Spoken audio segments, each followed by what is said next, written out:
What's going on, everybody, and welcome back to Comic Breakdown. In this video, we are jumping into Dark Web Ms. Marvel issue number 2. This will be part 13 to Dark Web. What we had seen most recently is the Ventor being resurrected, a villain of Ms. Marvel coming back to life because Limbo has come to Earth. But before the Inventor can really get his bird hands onto Ms. Marvel, we see that Ben Reilly, aka Chasm, he has sent her down to Limbo. And so now Ms. Marvel must escape so that she can go save her friends in New York City from all the inanimate objects that are currently attacking them. Now, make sure you guys have subscribed to the channel, make sure that you like this video, and with that being said, let's dive into this breakdown.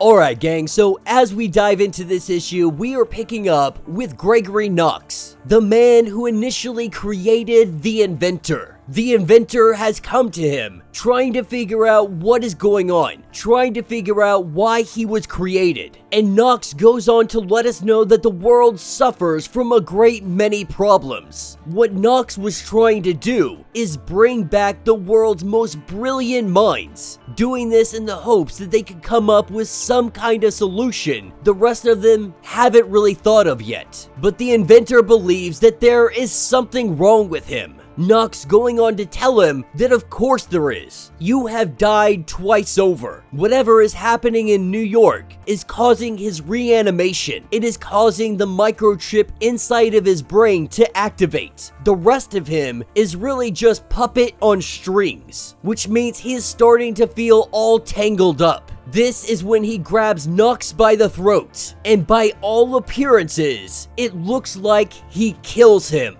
believing that this could set himself free. That is what throws us down into Limbo. Ms. Marvel, surrounded by demons, she is laying down the hate, as she is just smacking around demons left and right. The entire time, like most teenagers, she is not shutting up. She is constantly talking while just whipping their butts. And though they are actively trying to kill Ms. Marvel, they cannot do so. Once the demons finally recognize that they're probably outnumbered, then Ms. Marvel isn't a fight that they want to pick. Really what we see is Ms. Marvel nagging them and punching them so much that the demons finally decide that we just need to send her back. Like, get rid of her, open up a portal, get Ms. Marvel out of Limbo, because we are done hearing her, we're done getting our butts kicked. They open up the portal and they get rid of her. Arriving back in New York City, what she sees is the Jersey City Mosque.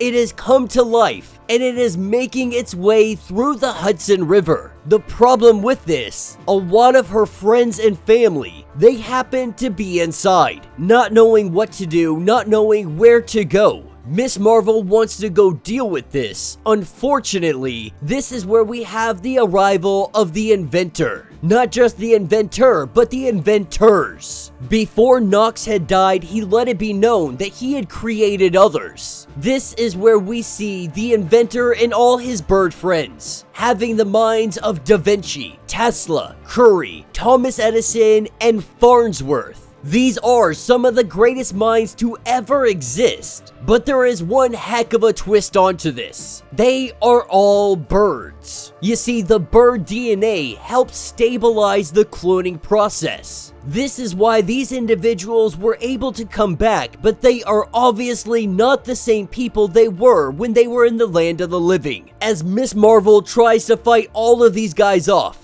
As the Inventor, Thomas Edison, goes in to see if he can peck through Ms. Marvel. That is where we have the arrival of Spider-Man coming in to save the day. That gives Ms. Marvel a minute to catch her breath, but she lets Spider-Man know that she's gonna handle these wannabes. The more pressing matter is the mosque. It is currently making its way through the Hudson, and it could cause all kinds of devastation if something isn't done about it. And so that is where Spider-Man heads off to try and head off this mosque, to try and stop it from destroying anything else. with Miss Marvel continuing her fight. She is taking on these birds. She is taking on the inventors. But they are also learning that they are severely outnumbered compared to the might of Miss Marvel. As they make their getaway, the inventor, Thomas Edison, he is still fighting. He refuses to give up. He takes a device and he puts it onto Miss Marvel, letting her know that this device will really reshape her according to her subconscious desires. What we see is Miss Marvel taking on the costume of Captain Marvel. This is what her subconscious truly desires. She still wants to be Captain Marvel. This is where the inventor, he turns her into a freaking worm. With this transformation, he begins to eat that worm, gulping it down without a problem. This is where we have an EMP coming from Bruno. Showing up on the rooftop, we have the inventor that spits up the worm, and we see Miss Marvel enlarge. The inventor's brain, it catches on fire because of the EMP.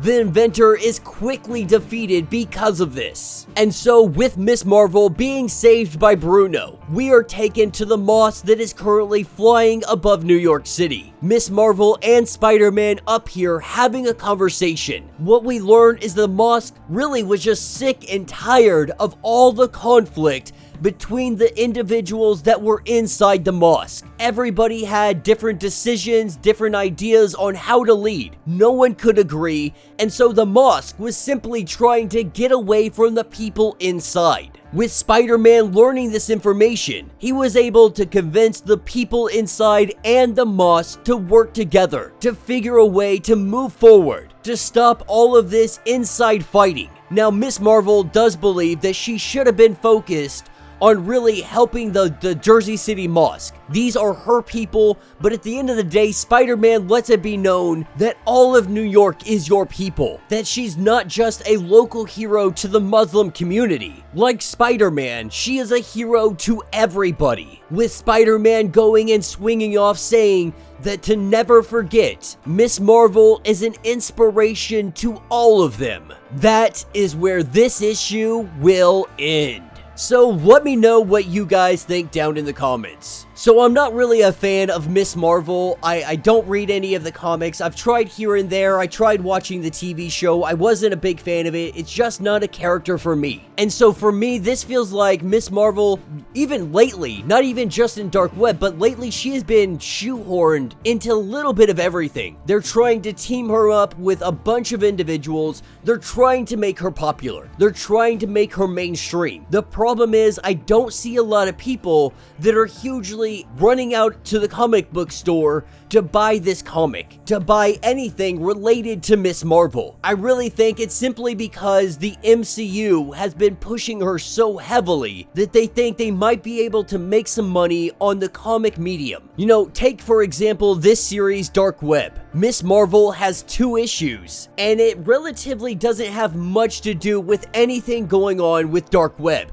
outside of everything currently going on with, buildings coming alive and stuff. She was brought down to Limbo, and then the demons just sent her away because she was annoying, because she was punching them and she wouldn't stop talking. Like, it's an absolutely just ridiculous idea. Because on the flip side, you have Peter Parker, you have Jonah, you have all these individuals that are also stuck in Limbo. But Miss Marvel easily gets a pass in the first couple of pages and finds herself back on Earth. It seems a little bit ridiculous, and then from there, it's really focusing on her villains, on her story. And that's why I say that this very loosely ties in. I was hoping that she was going to interact more with the events that are ongoing, but really they quickly threw that to the side and they focused on her own story, her own villain. So for me, this comic was subpar at best. It's definitely something within the Dark Web series that you can skip over and is not going to have any effect on what is going on with the main storyline going on in Amazing Spider-Man. But let me know your thoughts, let me know your theories, if you would like to get completely caught up on everything going on with this event. Be sure to check out the link in my description as well as the top of this video. It is gonna get you completely caught up on everything going on with Dark Web. Now, if you would like to support the channel, you can always do so by joining the channel membership. Much like Patreon, having 5 different tiers, from $1 to $50, from loyalty badges to getting free comics every single month. Not only does this help out the channel tremendously, but you are getting tons of perks in the process. Now, if you are unable to do that, do me a favor, subscribe to the channel, like this video, hit that notification bell, and with that being said, until the next breakdown.